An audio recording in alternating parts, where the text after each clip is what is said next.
There it is. That's cool.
Be good when you do the pledge. Good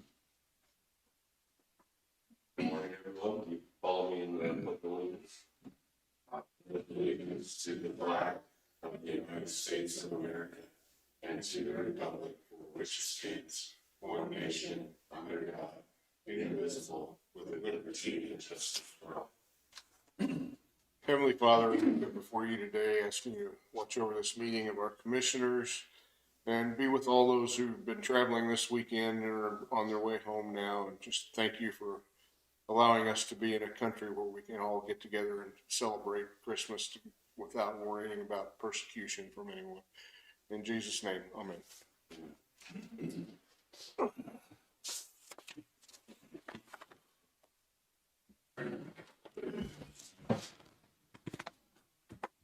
Okay, I'll call the meeting of the Linn County Commissioners to order. I'll make a motion to approve the minutes from the previous meeting as presented. I'll second it. Motion been moved and seconded. All those in favor? Aye. Motion carries. Make a motion, we pay the claims in the amount of $142,162.56. I'll second that motion. Motion been moved and seconded. All those in favor? Aye. Aye. Motion carries. We also need a motion to reschedule next week's meeting to Tuesday because Monday is a holiday again. I'll make that motion that we move next week's meeting to January 2nd because of the holiday of the 1st. I'll second that motion. It's been moved and seconded to move next Monday's meeting to Tuesday, January 2nd. Is there any discussion? All those in favor say aye. Aye. Aye. All opposed? Motion carries. All right, and then just some general information for you. I talked quite a bit last week about transfers and purchase orders. I did need to reduce the employee benefit purchase order to 350,000 instead of 500 after I reviewed the cash. So I've cut that one down.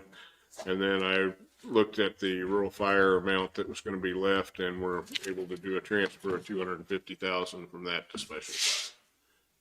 So we got those all ready to go this week. Okay. I think that's all I've got for now. I'll have some resolutions and stuff later.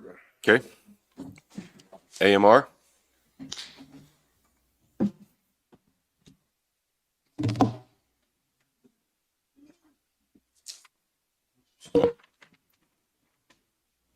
Thank you, Jeff. Thanks, sir.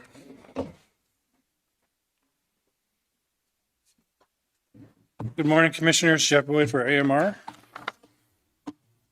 The last week, since our last report to you, we've had 26 calls for service and 17 transports. We've had one flight out in that week. All vehicles have been PM'd in the month of December, so we're good to go. The staffing's still 100%, and the new medic is doing outstanding. Good. So, and the process of finding us a new manager is still ongoing. But last I heard, they had 30 applicants to try and interview and weed through. Any questions for us? I don't. I don't have any. All right, thank you. Mary? you. Fire?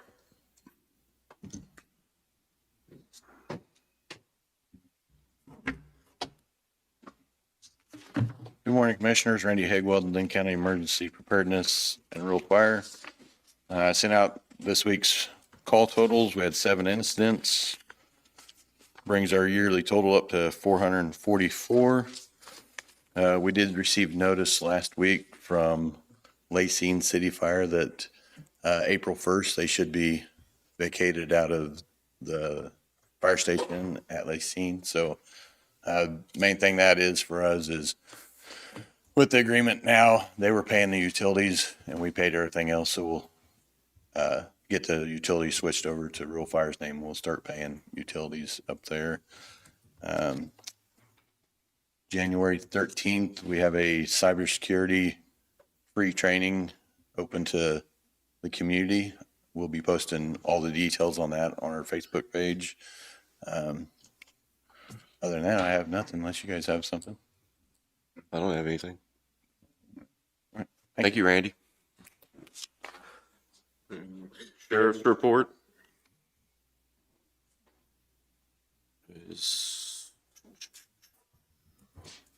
56 prisoners in, or 56 total prisoners, 55 total prisoners in, 1 farmed out, total farmed in 39, 911 calls 55, total jail contacts 4,350, calls for service 469, total civil service papers served 9, VIN inspections 8, new cases opened 12, cases closed 7, vehicle crashes 4, SRO activities 32, calls for service, bailiff contacts 189 with 60 calls for service, livestock out 5, daily jail housing income of $3,042.50.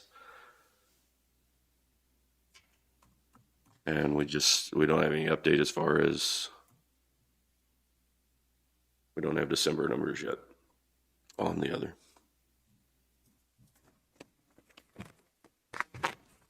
Okay. Public Works?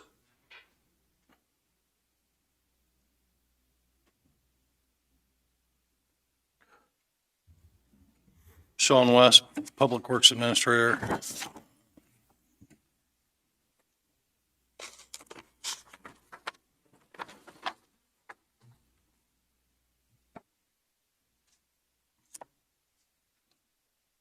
First thing I have for you is a little background information on the discussion on the Hell's Bend project.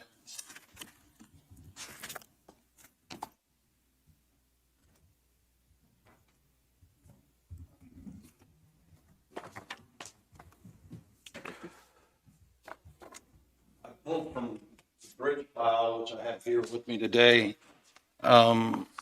You're more than welcome to review it. I pulled from that file the introduction, which I looked at several places to try to get a good explanation of what a fracture critical bridge is. And I apologize because I think last week I kept calling a critical fracture bridge, which isn't the terminology used in the bridge system. It's a fracture critical bridge. There are, in the Kansas local bridge system, 20,500 bridges, and of those, there are approximately 600 fracture critical bridges on the national inventory for the Kansas local bridge system. A fracture critical bridge is defined as a steel bridge with members in tension in which there is no load path structural or internal redundancy. It is the type of bridge, and I can read the rest of that if you prefer. The type of bridge is the reason this bridge is scheduled for replacement, because it is one of a very small number of bridges left in the system that does not have redundancy to its load bearing. So if one of these parts in tension were to be fractured, there would be no redundancy and the bridge would fail. Having said that, if you look at the second page, on the right-hand side, midway down the page on that column, you look at the condition of the bridge. And as you notice through multiple inspections that I've attached, that condition has remained the same through a number of years.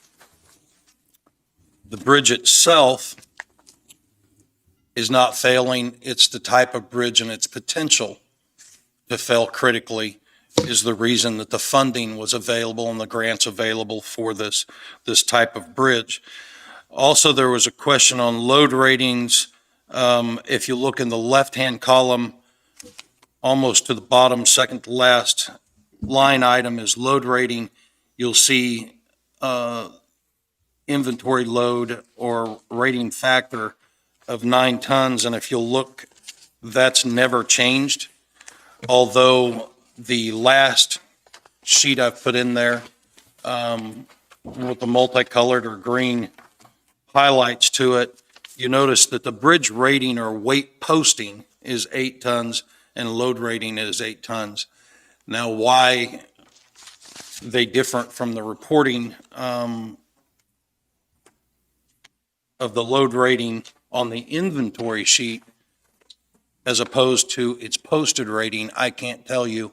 All I can tell you is that this weight and load rating change, or load rating, has not changed over the recorded history of this bridge. So the stability and the condition of the bridge isn't changing, although it's been marked for its surface rust on several parts, and it's also been marked for its surfacing on the decking of the bridge at different times for repairs. The actual condition of the bridge has not changed much over the last several years. The concern with the bridge, going back to the introduction, is this is one of 600 in our state system that is a fracture critical bridge where one or more parts of this bridge carrying load or tension is not redundant in and of itself. So if it should fail, it would fail critically, and that's why the grant money is available for that. I did look up, so far, we have spent just over $70,000 in engineering and right-of-way purchases, which for our percentage of the bridge itself or grant would be, or matching funds would be a 14% investment of what our total cost would be. So as far as advice on what to do next, the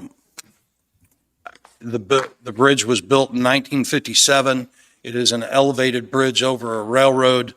It is one of 2 bridges in our county system that is a fracture critical bridge. And it is a bridge that we're looking to get off our inventory because of the type and the construction of that bridge, because of the potential, not because of its condition. So I apologize for going in length on that, but it was brought to my attention that I may have confused the issue last week in the way I explained it, and wanted to clear that up for you so that we could move forward and make some decision on what to do next with this bridge. as we spoke last week, the state's pushing for an answer as to our commitment for this project or a declination on the project. We do have time, but at this point, we're very limited on time for me to get originals back to them if we choose to move forward on this bridge. How much time do we have? I'll have to look at when it's due. January 5th. That's correct.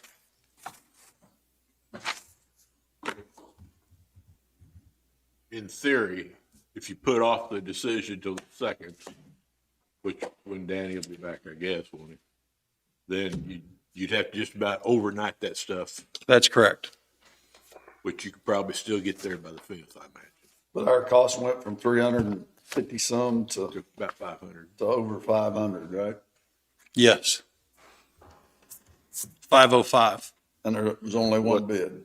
There was only one bid. through this What, state what process. load rating will the bridge have, the new bridge? I would have to pull the full engineering file. I can't answer that.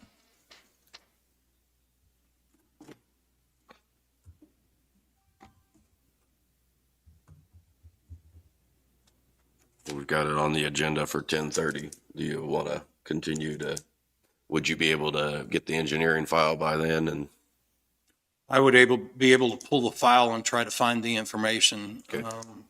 and come back with it. Okay, I would really like to wait myself. I mean, that's a huge increase to me, you know, with one bid. I'd like to wait till Danny gets back so we can make the decision. Okay. I'll tell you, that's just our portion, the whole thing, that's a lot of money. Even though it's grant money, I understand that, but that's a huge increase from what they proposed. right. I understand that too. Are you okay with us waiting till next week?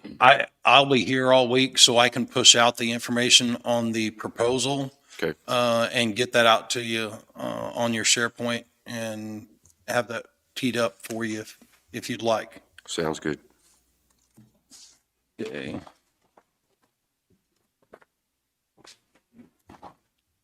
Next thing we had was a landfill comparison.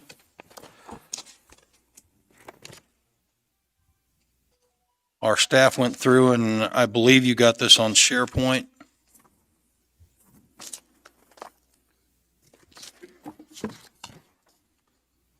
It looks like cost per ton, as I'm looking at this, that we are comparable or below, or I'm sorry, above Bourbon, Crawford, Labette, but below Franklin, Miami, Montgomery, and Neosho on our prices.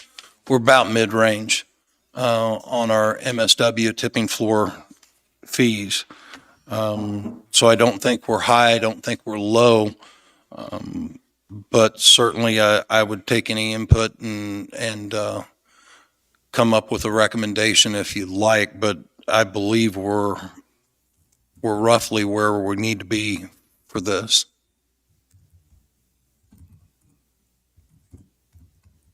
Okay. And this is just on our tipping floor as far as what. Yes. From, This- people or the The commercial Contractor. haulers. Right. It's coming in, dumping on us for us to turn around and haul off.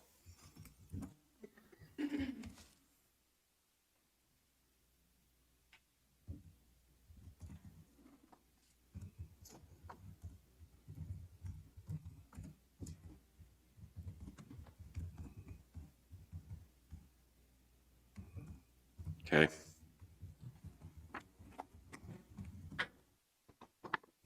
Thank you for that information, John. Not a problem. Next thing I had for you, while we're on the solid waste transfer stations, last week it was brought to my attention that we were still in an agreement or paying a bill for US Cellular. Apparently, that is something that we had intended as a county to move away from as we did more data and other line services to our compactor stations and other things that we had implemented. We were still using some of those lines. I'm not sure how many, but it came to our attention through the clerk's office that the phones were going to be outdated. Clerk got a hold of IT. IT told them that there was an intention to move away from those programs and that we had intended to move away from them prior to this date. So those lines were cut. I believe now we're going to be dealing with Verizon in the future. But I did want to make you aware of that because I was unaware that there was an intention prior to get rid of those things. The people that were aware didn't see the billing, so they had no notice of it. And the people that weren't aware were the ones doing the billing. So I'm making you aware that we're moving away from those things as part of our compactor, and our solid waste guys will go over to a JPS tablet system, which we have available, and we'll be moving out to them in the near future as soon as we can get the other tablet in and get their training. Yeah, that started with, I had contact from US Cellular about the phones we were using on that system were not going to be supported anymore, and I didn't know what it was about, so I forwarded it to Chris. And he was the one that knew that we intended on canceling those anyway, but that was clear back when Jackie was here, and Sean didn't know that, so it had just been a misunderstanding that was coming through, and Okay. but it is corrected now. As I said, the folks that were aware of that didn't see the billing, and the people that saw the billing weren't aware of things that happened prior to. So we've got it corrected, and we're moving on with the JPS and the other systems to support the compactors. You have a part comparison for cost, and I believe you also have an analysis of the electric on Marina Lane and Viewpoint.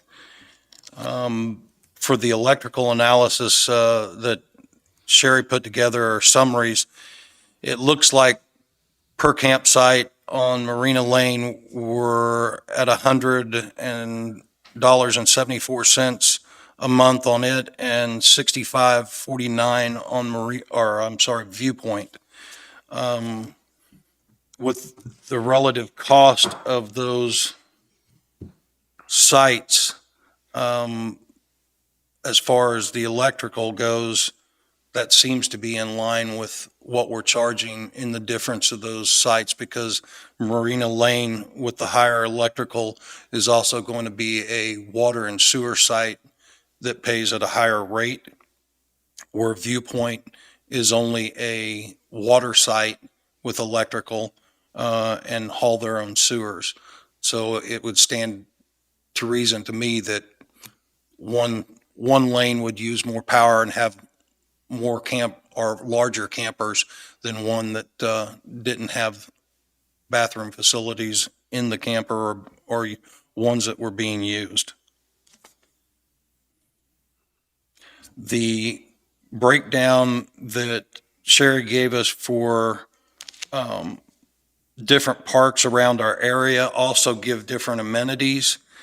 And I think you'll see that we are, in some cases, we charge quite a bit less than other sites, but those sites also provide other services that we do not provide, or amenities that we do not provide. I think our per site and per night rentals,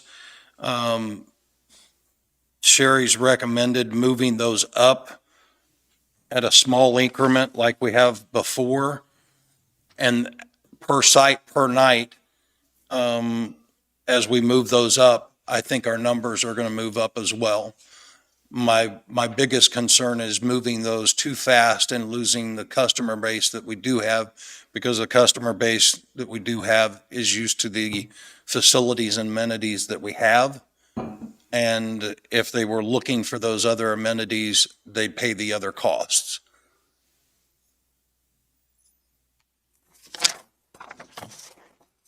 Got a couple of comments here from Danny, if you guys want to hear what he had to say. Okay. First one was, he said he agrees with Jim on the bridge, when we were talking about that. And then he wanted to ask Sean why we don't do online reservations at the park. He's had 3 people ask him about that. I'm not for sure that Ventec, the system that we have, supports that, but I can look into it. I know our campsites, we moved away from a paper and employee intensive process where they came to the clerk and rented every site every night from them and went to the Ventec kiosk out in front of the marina. But as far as the Ventec being able to do an online as well and to mirror those sites and be able to rent those sites without having a lot of double bookings and other things, I'm just not familiar with that process enough. I'll ask IT if they know more about that service and get back to you, but I'd hate to speak about something that I know nothing about.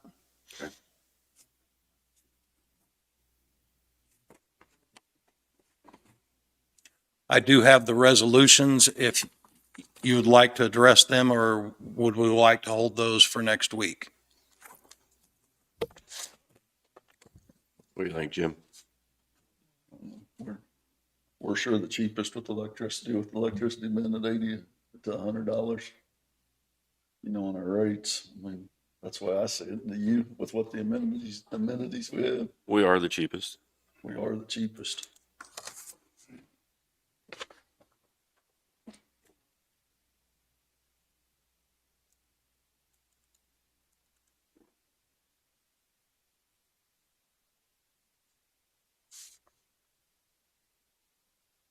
I think the recommendation that was given to me is moving up 30 amp electrical only to 16, 30 amp electrical water and 17, 30 amp full hookup to 18, 50 electric and water to 19, and 50 full to $20 a day. Which is $1 a day increase on each one of those. Roughly. I believe so. And then daily admissions up $1, yearly passes, second car, shower pass, replacement sticker, tent camping, additional tent camping, were all recommended to be moved up in small increments. I believe most of it would be recommended at $1. Cabins to $60 a night, cabin pet fees to 30, small shelter to 50, and large shelter to 60. And then you had some peak season. Yes, one of the 2 proposals had peak season or event weekends recommendations. But again, this is something that if you'd like all 3 to consider or vote on, and I don't know that there's any benefit to doing it today as opposed to doing it next week on a calendar. I think we can change those schedules in that machine at any time. Okay, I'm good with that. it's fun. Transportation, we expected to see our new van last week. We haven't seen it yet. Joyce is checking to see if we're going to see it this coming week, but we're actually dealing with the delivery of the vehicle. The vehicle is, I believe, ready to go. It's just a scheduling issue. I will prepare everything you've asked for next week, but because of the short week I had with the holidays, that's all I had prepared for you today. Do you have anything, Jim? I don't have anything. I don't either. Thank you, Sean. Thank you.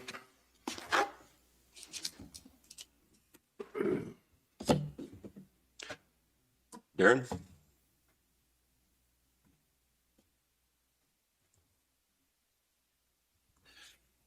Darren Wilson, Planning and Zoning Director. Last week I came in and presented the cloud permitting to you guys.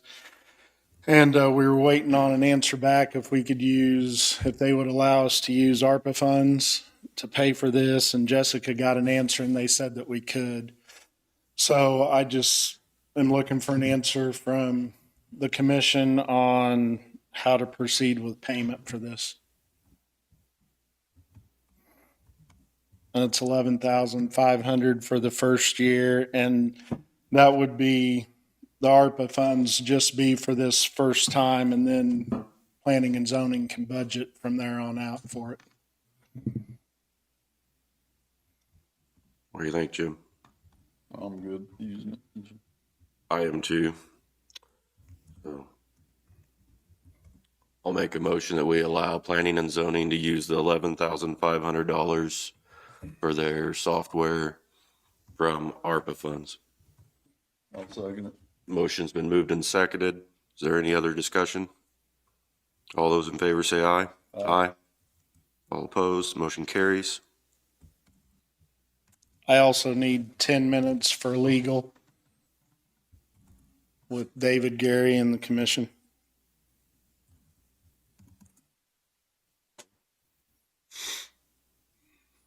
All right, we want to go ahead and take care of that now? It's up to you. Do it anytime you want. Okay. I'll make a motion that we go into executive session for 10 minutes with Darren to discuss legal. I'll second it. Motion's been moved and second. All those in favor? Aye. Aye.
You're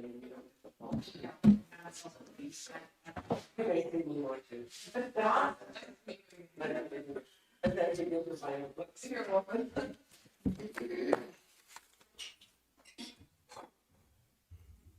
Are we good on time? Okay. We had no action from executive session.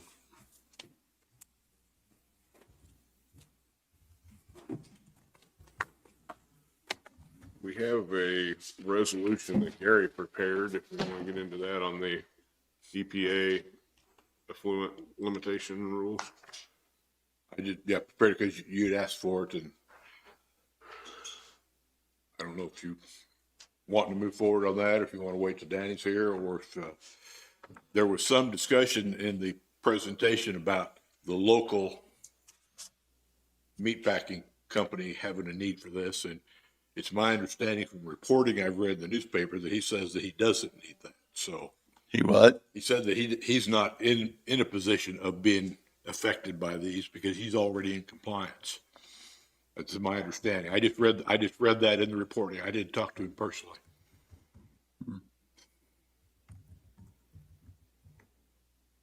So, all this, what does this really do for us, Gary? It basically says, we don't think these regulations are necessary and we don't want to spend county funds to enforce them. Now, they're federal regulations, so we wouldn't be spending county funds to enforce them anyway. But it just basically puts you on record. We're not in agreement with it. Yeah, it just puts you on record that you're, So even though it doesn't affect them now, who knows what it could in the future, but. I mean, and it's better to be out in front of it, or should we wait until we actually have an issue, or? if there may be others in the county it would affect other than them. The only one she talked about in person, in particular, was the local one up here. There might be others that it would affect. There's other counties that's saying it's gonna affect them. I don't know. It's, Right. yeah, that's what it. But it's not a big deal. It's just a matter of going on record. Record saying that we're not in agreement. Yeah, that's really all it is. I don't have a problem with that myself. I mean, it's, I think we need all the local packing we can get myself. I'm in agreement with that. I'll make a motion. We accept the resolution as Gary wrote it. What's the resolution number? It is 2023-53. I make a motion to accept the resolution 2023-53 as Gary wrote it. I'll second that motion. Motion's been moved and seconded to approve resolution 2023-53 for the EPA effluent. Was that how it was stated? A declaration of opposition to Environmental Protection Agency effluent limitation rules for Linn County, Kansas. Okay. All right, all those in favor? Aye. Motion carries.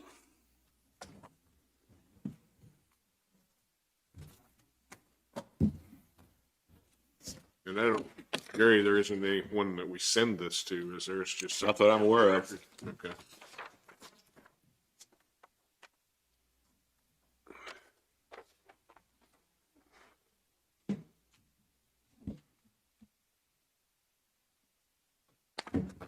I sent you some information on the Lake Region Solid Waste Authority budget. They're asking for your approval on their budget for next year. The contribution from each county is $400 higher, I think, than it's been. I think they raised it from 4,600 to 5,000. Yeah. And they're doing an even amount on each county that's involved in it. It's not based on population or valuation or anything. Everybody pays the same. All right. Exactly what do we get out of this? I know there's some grant assistance there, I think, for things that relate to the solid waste department. I think they have some other community programs they work on, like the bicycle program, I think runs through them, doesn't it? Yes, they do some recycling. They're involved with the recycling, there's a tire recycling program that they're involved with. Now, who's in charge of the researching this for the grants for us? So, in the letter, it says that the tire grant program, 6 organizations within the Lake region who applied for the grant program, where all 6 were awarded a total of $28,286. We did not apply. Right, we did not.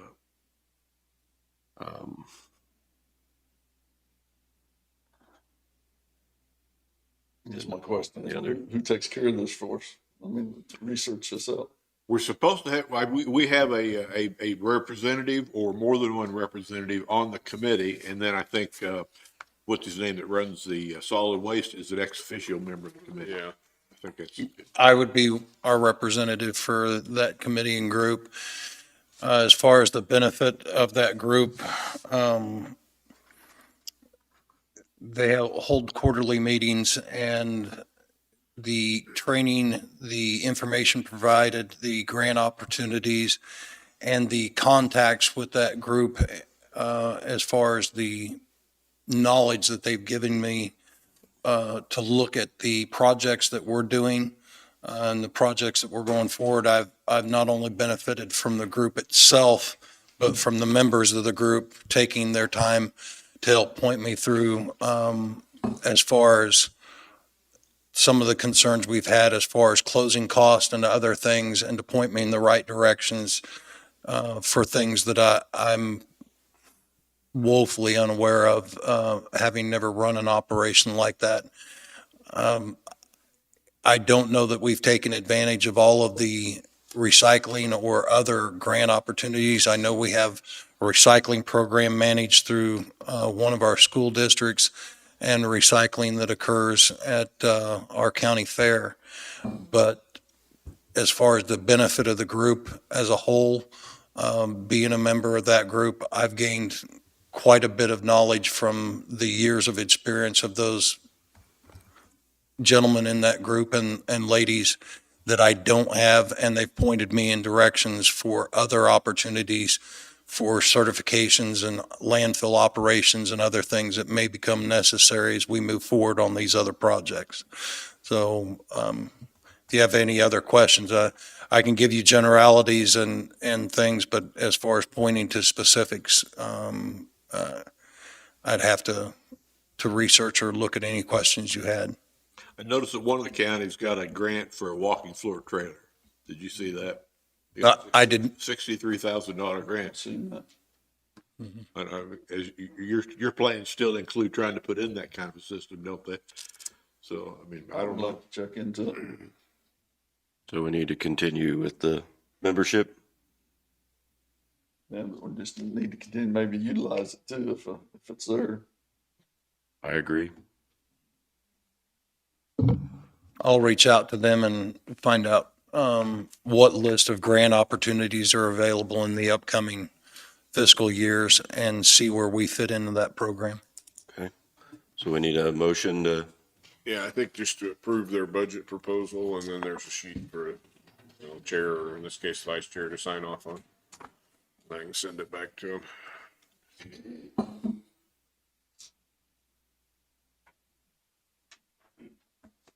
I'll make a motion that we approve the budget for the Lake Region Solid Waste Authority for 2024 of $5,000 for our portion, and allow the vice chair to sign. I'll second it. Motion's been moved and seconded. All those in favor? Aye. Aye. Motion carries.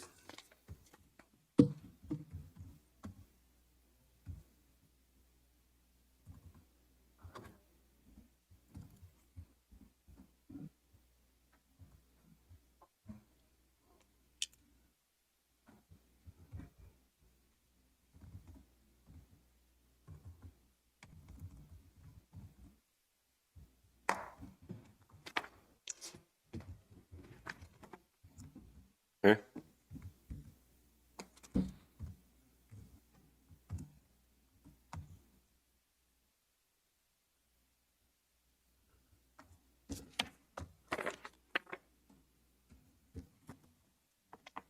I do have some year-end resolutions prepared if you're ready to get into them. I got it. I didn't actually list it on there for a time, but, Tell you, I got something which David, I talked to you about as far as our revenue neutral rate. Could you explain that a little bit, what we did? Where we ended up for the year? yeah, so at the budget hearing, I mean, we did hold the revenue neutral hearing because we had, or you guys had agreed to publish the notice that we were going to exceed more than anything to give me some more time to work on budget because we were running late on that. Let me find that email I sent you so I've got the right numbers here.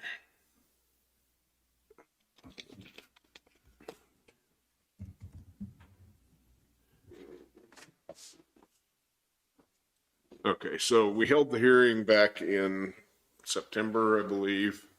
And at that time, you approved a budget that would be revenue neutral. And I know some of comments that were probably made at the time that I made would be our values could change still between that date and when I had final values in. When the values change, that can adjust the levy a little bit to make up for it. We got our state assessed values in around the 1st of October, and we didn't have changes there. There were a few minor changes from change orders done by our appraiser's office. So when we ended up, when I figured the final levy, our revenue neutral rate was 40.994, and we actually ended up at 40.992. So we came in just slightly below the rate that was published for revenue neutral. So we are below the revenue neutral rate. That's the same dollar amount that the earlier calculation was to hit revenue neutral. So it's still the same tax dollars. It's just we had a slight value increase, so our rate is a little lower. So that was a reduction in our levy from the prior year. And let me open that file where I can see it. Budgets.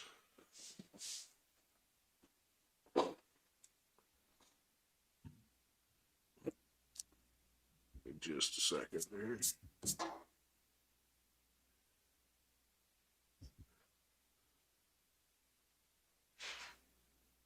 Okay, so the budget we're operating under right now for 2023,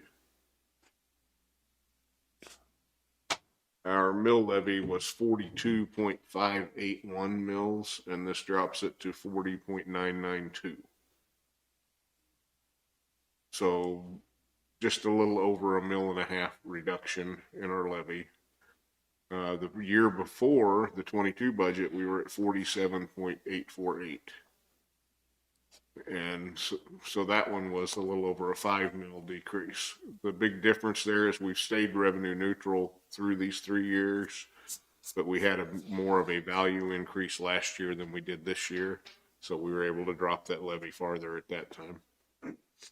But we have stayed neutral. We have not increased taxes for these 3 years. So a year ago, our appraised value is more than it is this. No, it was a bigger increase that year than it was this year. The appraised value for the county in those years for 22 budget was 284,816,961. For 23, it was 319,980,858. And then the budget that was just finished for next year, it's 332,370,412. So we had about 12.5 million increase this year, but the prior year we had 16 and 19, 35. about 35 million increase. So that bigger increase allowed us to drop the levy more. Almost 15%. Now, how much did we go up on as far as our jail income from a year ago to this year, as far as figuring into the budget? So what I had budgeted for 23 was just 500,000 on jail income. And I know his printout you had today showed close to $1 million. Mm-hmm. We have received more money since then. I looked that up when you were talking about it. As of December 20th, we have received $1,008,773.36. So we have more than doubled what we had in the budget for this year. Now, I believed at the time, even when we did that budget, because that would have been a budget that was approved in August of 22 for 23.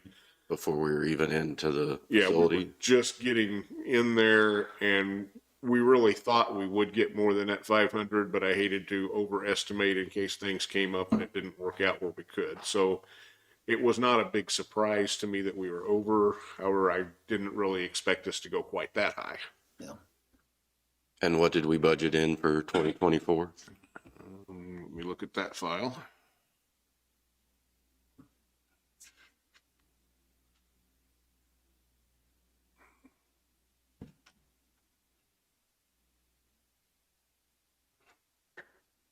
I have 900,000 budgeted for 24. So at the pace we're at now, we will easily beat that again. And after this bond restructuring, if we're able to keep our staff up where we need to and bring in more prisoners, then it should be even higher than this year's was. Correct.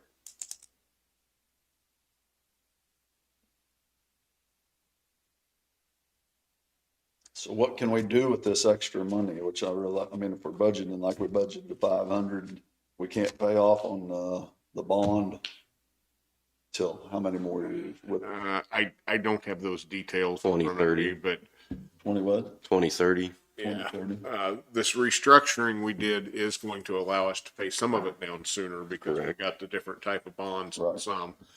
The money right now just goes into the general fund, so it funds every budget that's within the general, which includes the sheriff's office and everything for that building. But I mean, there's a whole bunch of us within the general fund, so the extra cash coming in, makes that cash balance higher, gives us more funds to work with, helps keep the levy lower. As anytime you bring in more cash than you budgeted, then that's going to help you the following year when you're setting levies because you'll have a bigger cash carryover.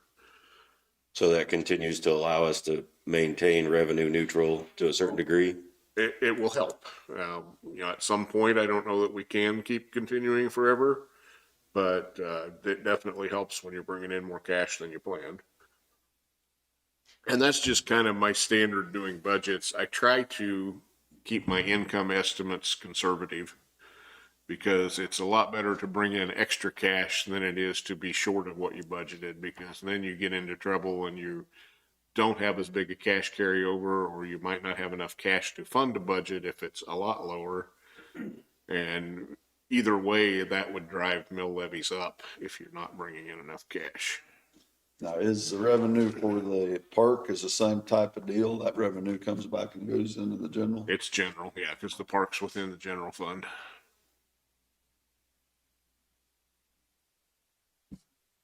Yeah, if you look at those budget sheets, I mean, there's commissioners, clerk, treasurer, attorney, register deeds, sheriff, custodian, EMS, district court, courthouse, juvenile intake, emergency management, planning and zoning, counselor, contingency, windfall, ambulance, noxious weed, election, economic development, conservation, 4-H building, fair board, historical society, park, special building, Trico, SEK mental health, solid waste, GIS, IT, and airport are all within the general fund. Almost everything except some of the road and bridge. Yeah, road and bridge, appraiser, elderly, health are the bigger ones that are not in there.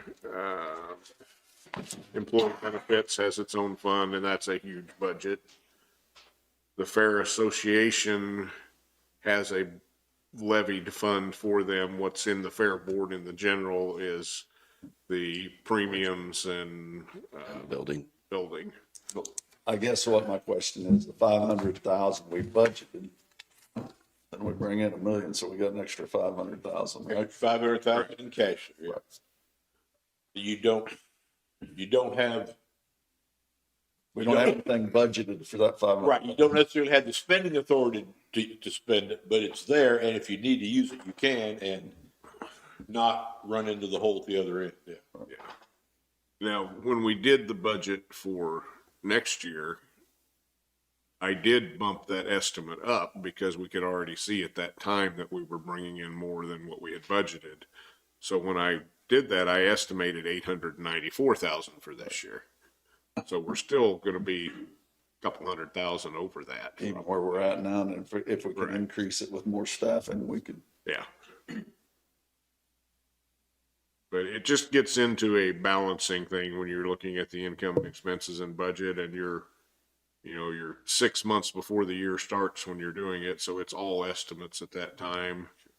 And then you adjust from that the following year when you're doing the next year's budget, and it all balances back out.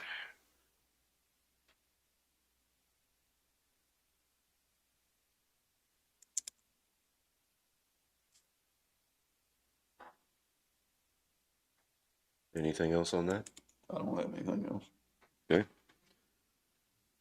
We'll open up the floor for public comment. A citizen desiring to speak on an item not on the agenda may do so at this time. Discussion is limited to 5 minutes, and the commission will not take action at this time. Items introduced under public comment may become agenda items for a later date or time. Hi, I'm Emily Thies. I want to preface this that I'd gone to Richard Morrell and I had a conversation with him, and he said that I needed to bring it to your guys' attention. So with the solar farm issue moving forward with planning and zoning, and me and Mark sitting on there with other people, I have concerns in regards to Charlene Sims. And I'm going to start by just reading you one of the things that she has written recently. There's much more before it, but this is a snippet. It says, in researching where the proposed solar farms will be, only 2 of the families that that have been pushing to stop solar farms live in the area and would be directly affected. It's a lie. There's 15 families. If this has been presented to the planning board with a conditional use permit was applied for, current regulations cover many of the concerns and condition more than likely would have been added to the permits to cover their concerns. There's debate in that.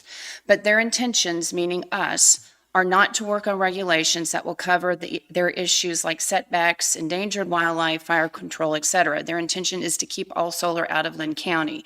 Their intention is no secret to anyone. Their purpose in the moratorium is to give them more time because they know that applications for conditional use permits are close at hand. So why go through all of the farce of setting up a committee that will waste the time of the planning and zoning director, Darren Wilson, for months with no results except that they hope that the solar companies will go away? As for seeing the solar panels, the proposed solar farms were going to be located east of 69 Highway to state line, not west, like the maps of the solar proponents have shown people. The solar farms were not even going to be seen from 69 Highway. Untrue. Solar opponents have continued to make false claims about noise. Solar farms do not emit as much noise as 69 Highway. For those people living within a mile or so of the highway, the sound is no excuse. These are just some of the things she wrote before going in there. I spoke to Danny and I said, I could be on the planning and zoning to replace Mike White. And he says, you can't because you're against solar, and planning and zoning is supposed to be neutral. Clearly, Charlene is not neutral. Yet during the planning and zoning public meeting that we had, Charlene told us many times to shut up. She also pointed to us and referred to us as you people, and this can be seen on the live stream. She has written almost a dozen articles this last year for Pro Solar in her online newspaper. So she gets to malign us who are putting in our personal time and energy to work with planning and zoning, and then put her opinion in the newspaper. Then she goes into the meetings with us, takes the information we discuss, and then goes back to the paper and writes more about us. If that isn't bullying, I don't know what is. I would like to know if it is true that the county has put out a bid for the county's newspaper business this year. I've heard this directly from one of the newspapers, but it may explain why the only articles that they put in both of the local newspapers is pro solar. Nobody has come to us. Nobody has asked to actually hear our sides. They just malign us. They say what they think they know about us, but it's personal opinion. We are here. Okay, let me back up and say, yes, our sign is no solar farms in Linn County. And that was originally just to let people know that there are solar farms that are going to be in Linn County. There are people still that reach out, had no clue that any of this was going on. We are here taking our time away from our family, our businesses we own. We are very passionate about it because all of our homes are here. We have lived here for many years, and she just trashes all of that. If she can't be removed on the basis of her bullying and support of because she supports solar, then I want her to stop using the newspaper to push her own agenda and malign us, because it's not right. And I don't know what the county's policy is. If you have a seat on planning and zoning and you have a personal opinion, if you can go out and write your opinion in the newspaper, which the facts are not there to support what she says. So I ask you to think this. Mike White was removed for bullying, passing notes. This is not the same thing, but I'm a big girl. I'm not going to be influenced by anything that she says about me, but I don't think it's fair. Okay. If there's a standard for one thing, it should be a standard for everybody. Okay. Thank you for your comment. Yes. Is there any other public comment? Okay, we'll close public comment.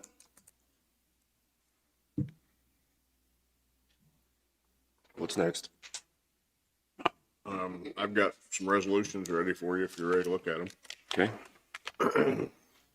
So end of the year, we always have several resolutions that need to be passed. I have all but one of them prepared today. I was still working on the salary resolution Friday, did not get that one completed in time to get it ready for today. What I do have are resolutions, be 54 through 59. Number 54 is canceling outstanding warrants that are over 2 years old. And we've got a fairly short list on that. There are 3 in the general fund and 5 in the rural fund. And that is by state statute 10-815 that we can cancel them after 2 years.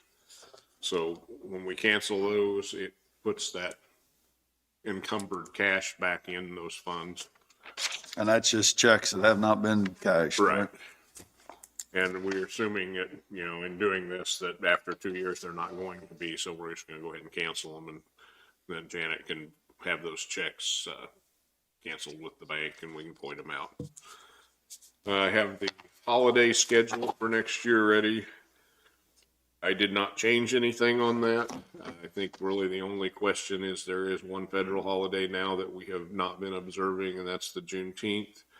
If you wanted to add that, I could go back and adjust it on here, but I did not, because at least so far when I brought that up, you commission did not want to observe that one. I have one that is listed as a gap waiver, and this is stating that we do not follow generally accepted accounting principles in our accounting. This is normal for counties and cities because we follow a cash basis fund accounting system instead of generally accepted accounting principles. So there's really nothing unusual about it. It's just a resolution we pass every year stating that that's the type of accounting we're going to do. And I have one setting the official depositories for county funds for the year. Talked with Janet, did not change anything on that. We've got 7 different banks listed on this. Just lists everywhere that we have some money, it's county money in the bank, and also states that Farmers and Merchants is the designated depository to be used by the Register of Deeds because she has an account that goes there too. The number 58, I have 2 varieties of that one ready. This is the official newspaper for the year. And I think we did this last year. we designated the Linn County News as the official, but we put an extra line in there that the Linn County Journal is designated as an additional official publication for the county for the year.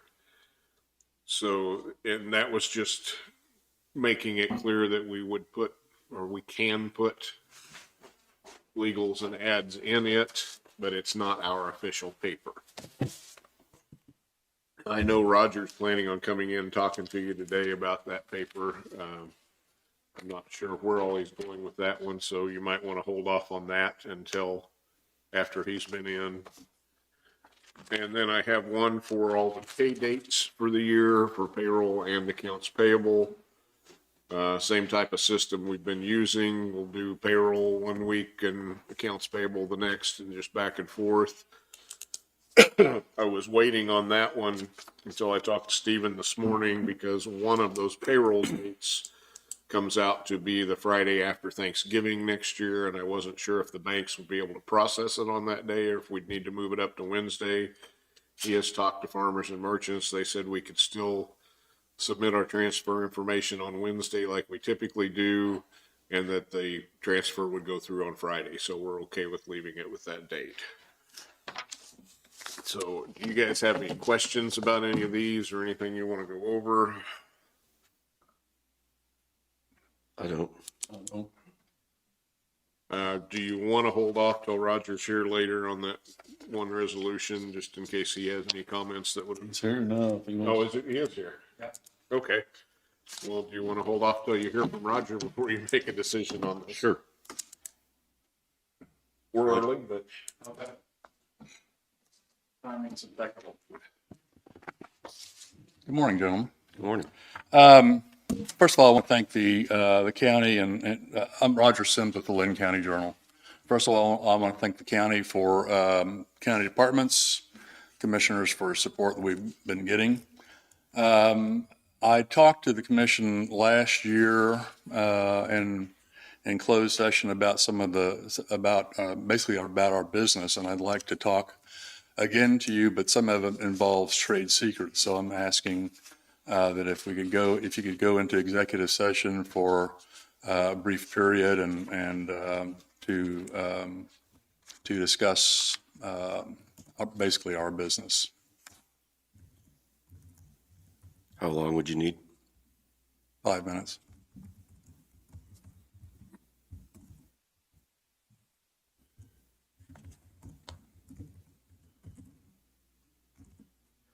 I'll make a motion that we go into executive session with Roger Sims for 5 minutes for trade secrets. I'll second it. Motion been moved and seconded. All those in favor? Aye. Aye.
No action from executive session at this time.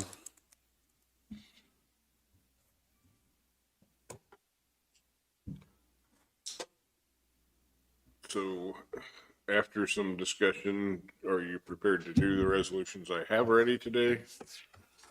Do you have any more questions on them or? I'm I ready. don't know, I'm fine with what you got. And on the one with the newspaper, the version that also lists the Linn County Journal as an additional official publication for the county. Is that okay with that statement? Yes. Same as last year.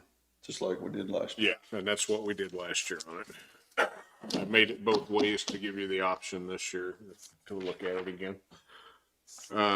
Gary, is there a need to have separate motions on all? I don't think so. I think your motion could list each resolution by name, and that your written motion would probably, And I'll explain what Explain each the one title of is each as I one. go through.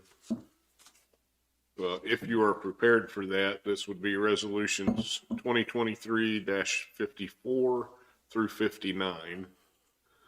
And I will explain what each one, I've already told you what each one is, but I will put that in the minutes as to what they're for on each one of them. Okay. Make a motion that we accept the resolutions 2023-54 through 2023-59. I'll second that motion. It's been moved and seconded to approve the resolutions 2023-54 through 2023-59. Is there any other discussion? All those in favor say aye. Aye. All opposed? Motion carries. Like I say, I'll have one next week on the salary schedule for the year. I just didn't quite get it ready.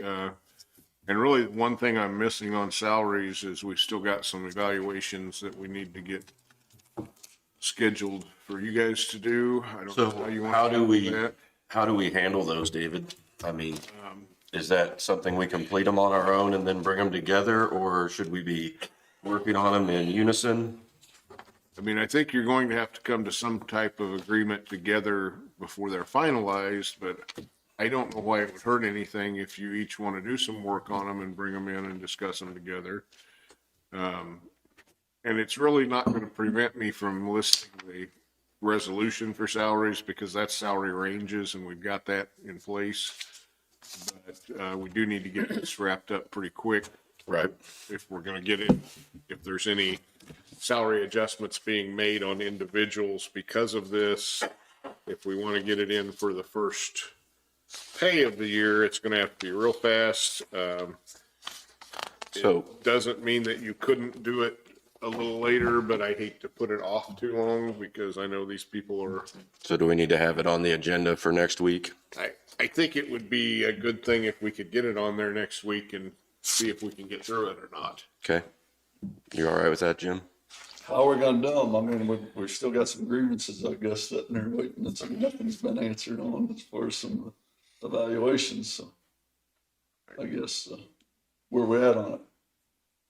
I don't know where the grievance procedure is. I'm not sure what if there can be a tie between evaluations and the grievances or not.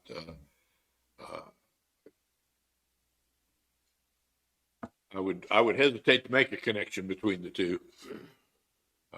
Well, who's gonna determine who's doing who's doing the evaluations? I guess that's the question. I see what you're saying. You said, should somebody be participating in the evaluation if there's a grievance against them?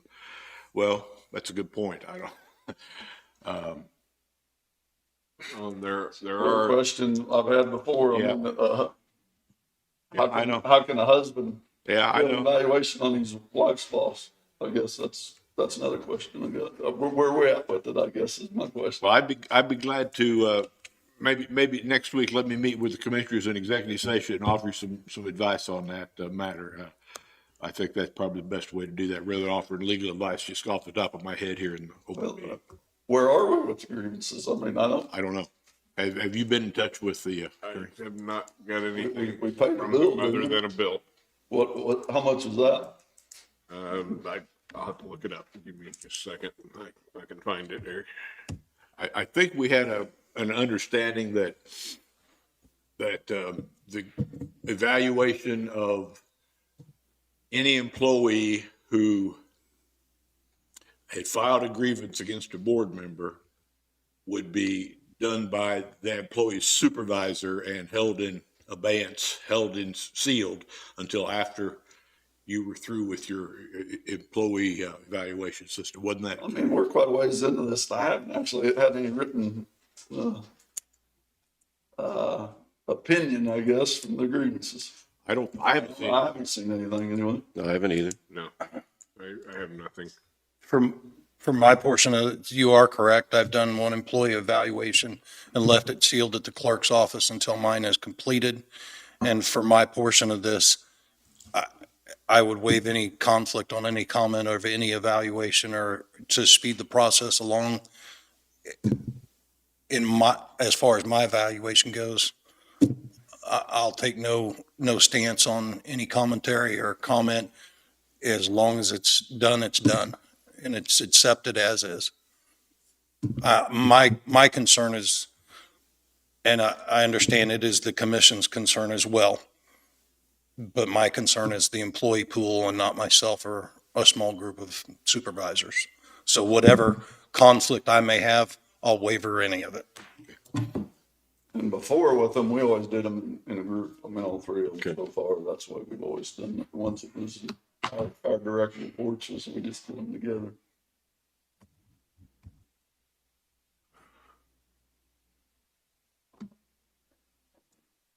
Okay.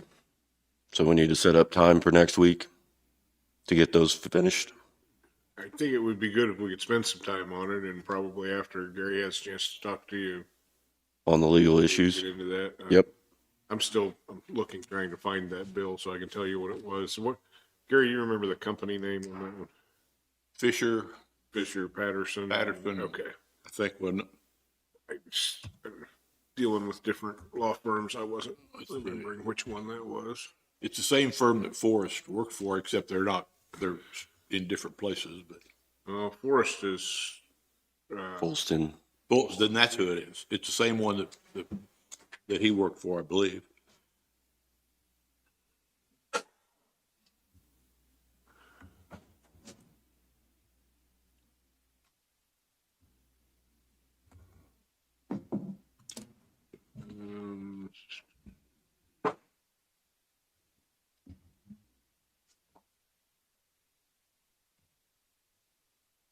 the only thing I see we paid on them was the Tanglewood issue. I might have to look that up and Yeah, send it. I haven't seen a bill from her. I was thinking we had one. I hadn't seen, and they usually copy me on them. when A they send couple them. weeks ago, I believe it Yeah, was. I think there was one that came through.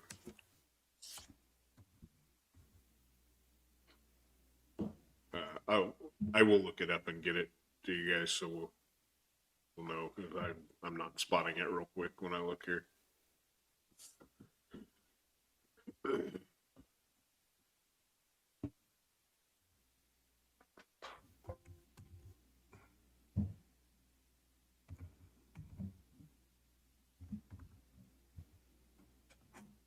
Okay.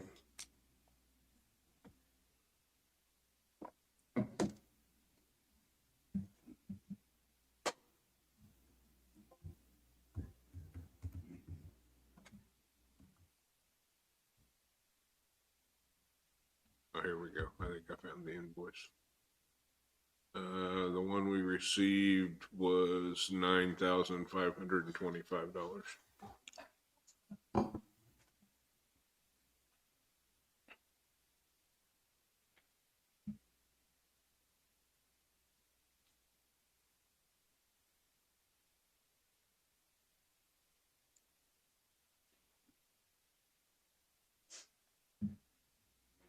On the Tanglewood one, I guess we got an opinion letter written back from the end of it. And we paid 12,000 on that one. There should be some finding come back on this one too. I mean, it will, I haven't seen anything. nor have I.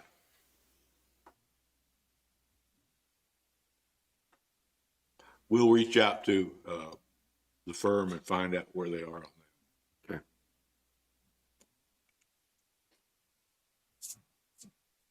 What else? I don't think I have anything else today. If you, So do we not have change orders to approve or? I didn't have any ready to come in. Okay. We do have a bunch of them sitting out there. We got to start processing. Do you want me to go ahead and schedule like from 11 o'clock on next week for first talking to Gary and then work on evaluations? How many do Or we have to do? We have Sean's and we have the health departments. Chris? Chris, I think, Randy. Is that it? I believe. Does the appraiser get one or not? Well, we already had one on Lisa from Kathy. Well, that's Lisa's the interim now, so I didn't know if you wanted to do something there or. probably a little early to do one on her, isn't it? But then that's another issue we need to talk about soon is her 6 months is gonna run out before too long and we need to make an official appraiser Posting. appointment. And whether you want to advertise or look at two in-house that have that designation now, Lisa has passed her classes. So we have two that have the, Eligibility. yeah. I mean, that's not necessarily an issue today you need to deal with, but soon we need to talk about that and know what direction you're gonna go. So. I think we'd kind of left it with them that we were gonna post it externally and allow for them to apply themselves.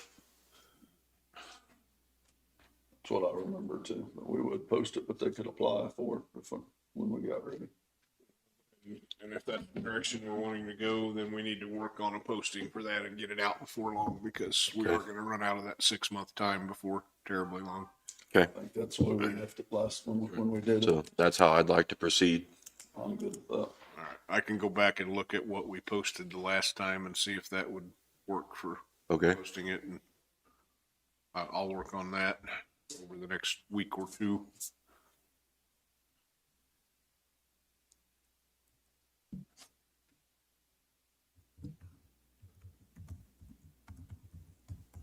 Do we have anything else? I don't have anything. There was, were you gonna hit that bridge project information again today or? We pushed it back to next week, Next week, and Danny's. waiting for Danny. Okay.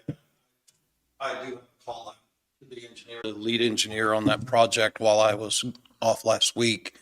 And I've got a call out to him, trying to get that information that you asked for.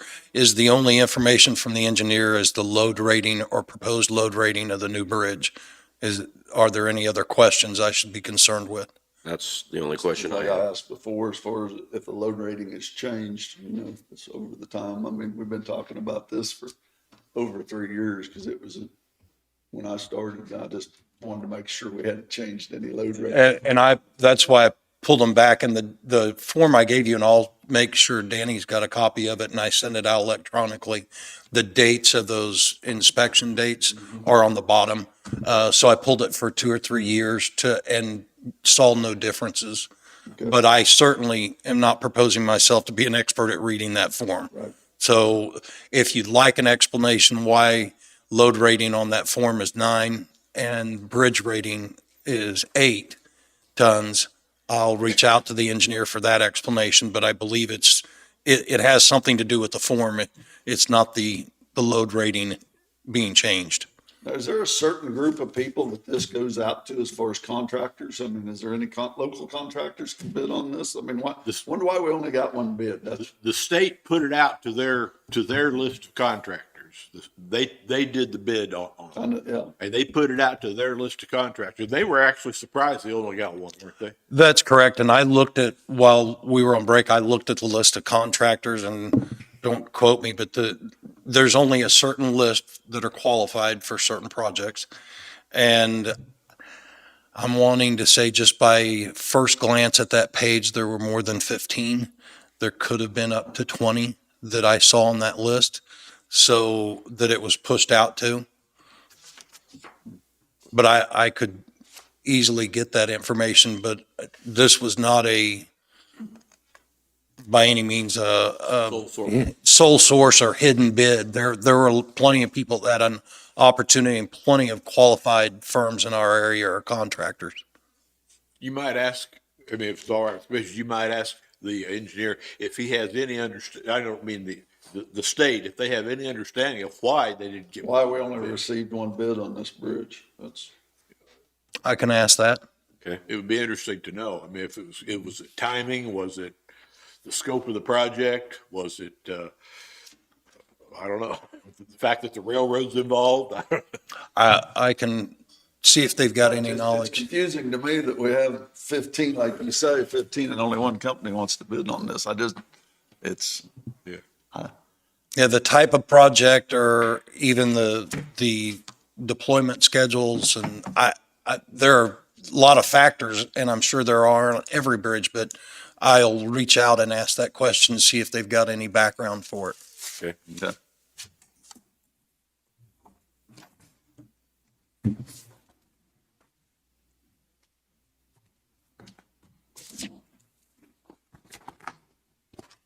All right. Are we ready to adjourn? I am if you are. Okay. I'll make a motion that we adjourn the meeting. I'll second it. Motion been moved and seconded. All those in favor? Aye. Aye. Meeting adjourned.